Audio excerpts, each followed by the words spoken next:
Thank you, Heather, and thank you, Victor. That was really nice.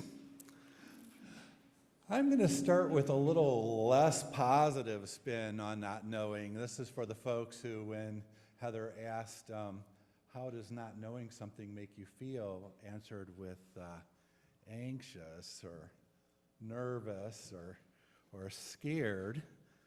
Because even as I wrote this title and put out there, in praise of not knowing, I was like, Dave, who are you kidding? In praise of not knowing, really? You know, there was that voice that said, you know, not knowing, that sucks. Not knowing just makes me want to jump out of my skin. And maybe we've all felt that at some point, you know, because as people, we like and we need a sense of safety, a sense of stability, of feeling comfortable. And here we are, living in a time and an age of great uncertainty, and it's natural to feel anxious and to feel uncomfortable. And it's a time of change and transition in our church life, in our church home, a place where perhaps we kind of count on feeling a sense of grounding, and the ground seems to be shifting. And it's natural for that to feel anxious and to feel uncomfortable. The writer Joanna Macy, the Buddhist, ecologist, teacher, talks about this time of ours being a great unraveling, is the phrase she uses, that there's the combination of the extraction of resources from the land combined with the exploitation of people and labor is just resulting in an unraveling of Earth's systems, and we see evidence of it all around us, right? Some of it, we see it in the theft of land and life from indigenous peoples in the Americas, Africa, Australia, and Asia. There's a history, and it continues to this day. The climate itself is unraveling worldwide. The sixth great extinction of species is underway. The worldwide die-off of insects is accelerating. We see hurricanes, earthquakes, floods, and wildfires leaving millions without shelter, food, or safe drinking water. Military operations and conflicts, as well as famine and drought, drive staggering numbers of refugees to flee for their lives across borders and within our country. Many are turned away, incarcerated, enslaved, consigned to refugee camps, sometimes for years on end. This has been going on for a while, and recently we're seeing some of these things accelerating and seeing some of these things local. Some of you might have heard, it was a story in the news, but I heard it from a friend of mine who was eyewitness of, there was a 66-year-old man who was out on a training run with his running club and had just finished a 20-mile run and was driving home from the club and turned the corner to his house and met with a cloud of tear gas and a crowd of ICE agents. And he didn't respond fast enough, so he was pulled from his car, thrown to the ground, kneeled upon with enough force that it broke 6 of his ribs. Now, I heard this story initially not from the news, but from somebody in the neighborhood, because one of my previous coworkers, this was her next door neighbor, and one of the tear gas canisters was under her car, and she watched this unfold from inside her house. Something that she just never would have expected to see from her home. We see this in multinational corporations. The wealthiest 1% of the world grow richer. while democratic movements are suppressed. All these things together are what Joanna Macy refers to as the great unraveling. And even as I'm reading these things, and probably as you're listening to them, there's that sense of like, just, Dave, don't say these things out loud. We're doing our best not to think about it, or it's too overwhelming, it's too depressing, there's nothing I can do about it anyway. I've got more than enough going on in my own life. I'm just trying to get by. It's natural and understandable to want and need an anchor in the tempest, an anchor in the storm. And when I think about it, I really sometimes believe that this partially explains the MAGA movement for some people. You know, I have some folks in the MAGA movement in my own family of origin. And so I imagine our MAGA neighbors, families, and friends thinking something along the lines of, like, it just feels like the earth is shifting beneath my feet. And so I double down on what's familiar, on business as usual, on the status quo.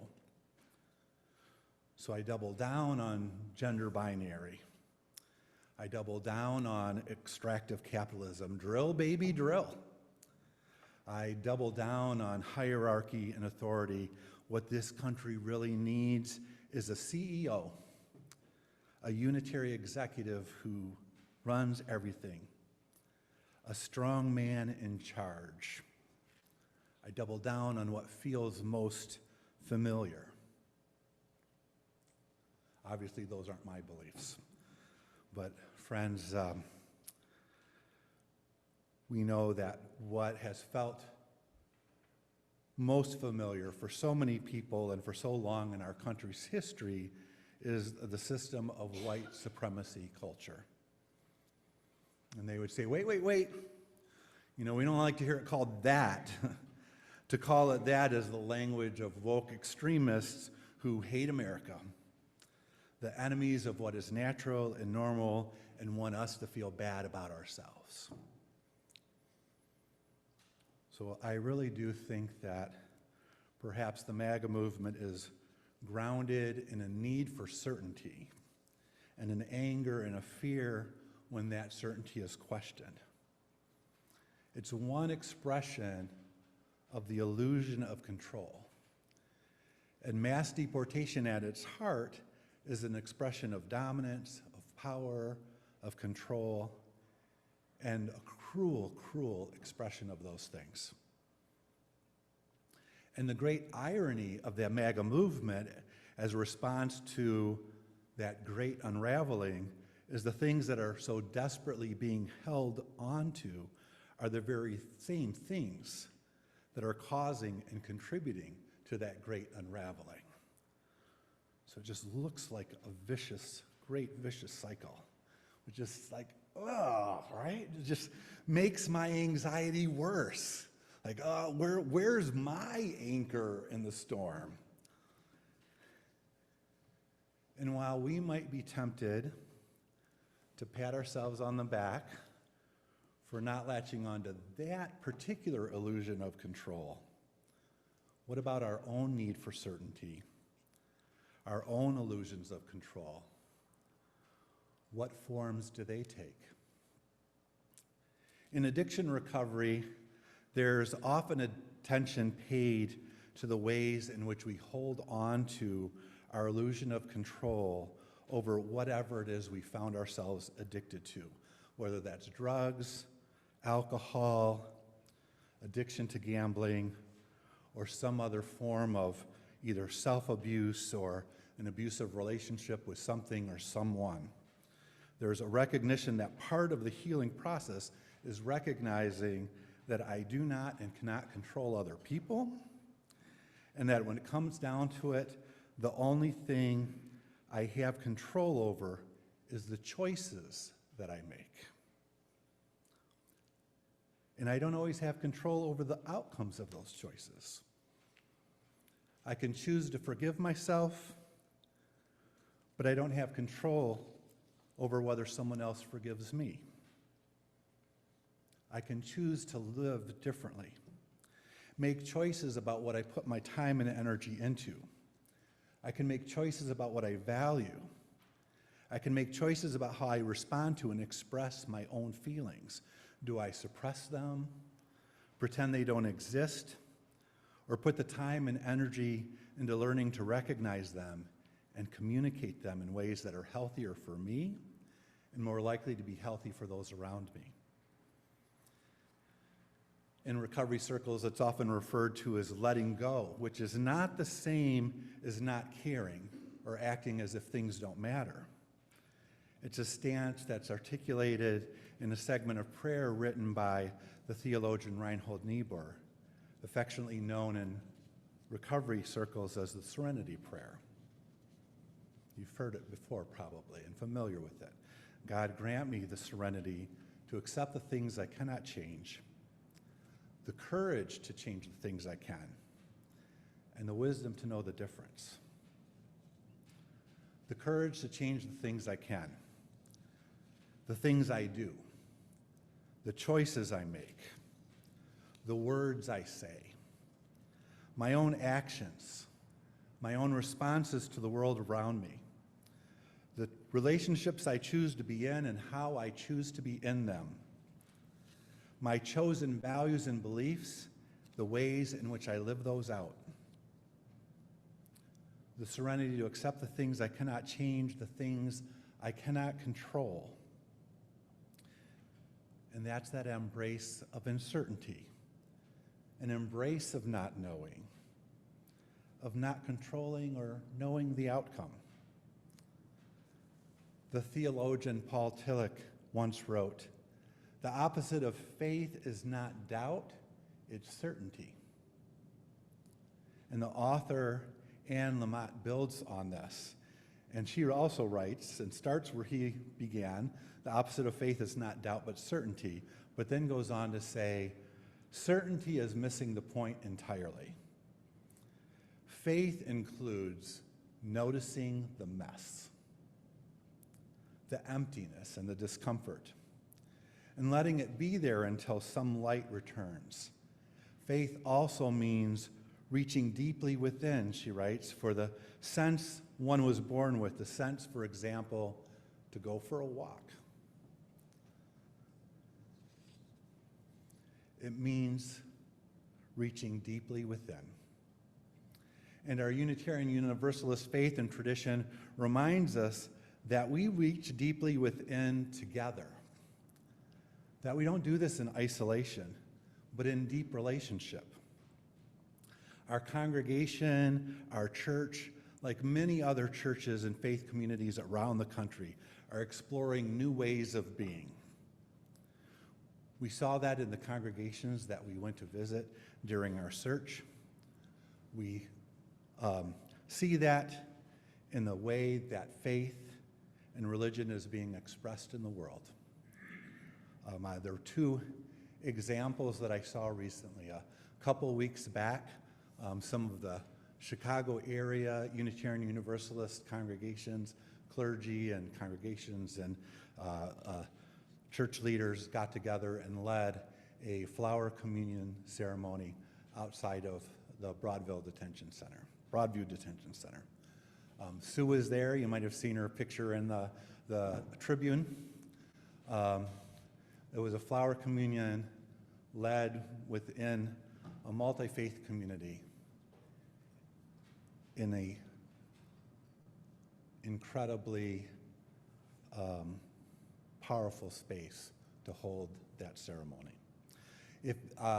There's a full video of the ceremony that was in our happenings a week back, and I know there's a lot in the happenings, so if you missed it, take a look back and take a moment to watch it, if you will. 2 days ago, Friday, I was back at Broadview. There was a multi-faith ceremony led by a group called Faith Without Fear. It began with indigenous women leading songs and prayers, and then moved to a group of rabbis leading Friday Shabbat prayers. So I looked over at the rabbis. I noticed that Rabbi Gordon was there. When she left, she walked away and we connected with each other. She's like, can't believe I had to come all this way to see you. We hadn't seen each other in a while. When the rabbis were done with their prayers, there were Islamic Friday prayers led by local imams, and then some Christian prayers and songs led by area priests and pastors. During this time, a petition was done to urge the Broadview Detention Center to allow the detainees that are there to be able to receive pastoral care if that's something that they choose, something that is offered to prisoners on a regular basis. And so that was delivered to the officials. I don't know the end of the story or what will happen with either of these things or any of those things, but they were expressions of faith that are meeting the moment. They were church. They were church. They are church. And so returning to Paul Tillich for a moment.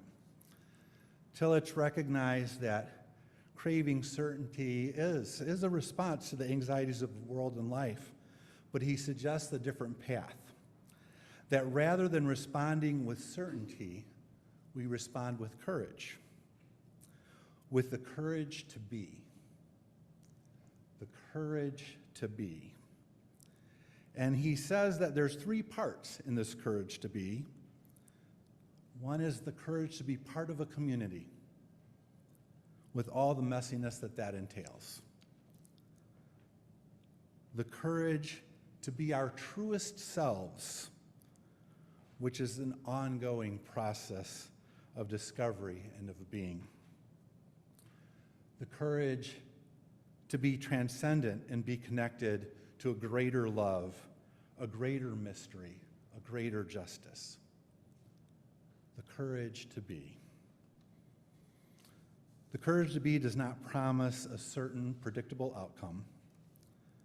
The courage to be is not always comfortable. It's filled with unknowing, with ambiguity, with messiness, with uncertainty. And as Heather invited us to know, that it's also filled with creativity and with possibility and with hope. Not the hope of false optimism, but an active hope. The hope that goes hand in hand with the courage to change the things we can. The active hope that goes with showing up even when we don't know the outcome. And so, with the courage to be, let us embrace all that we do not know. And maybe there may even be moments in which we truly live in praise of not knowing. And we show up not knowing. And we build community not knowing. We nurture our truest selves, the true spirit of who we are, individually and together, not knowing. And that, I believe, is the stuff of faith. Amen. Ashe, and blessed be.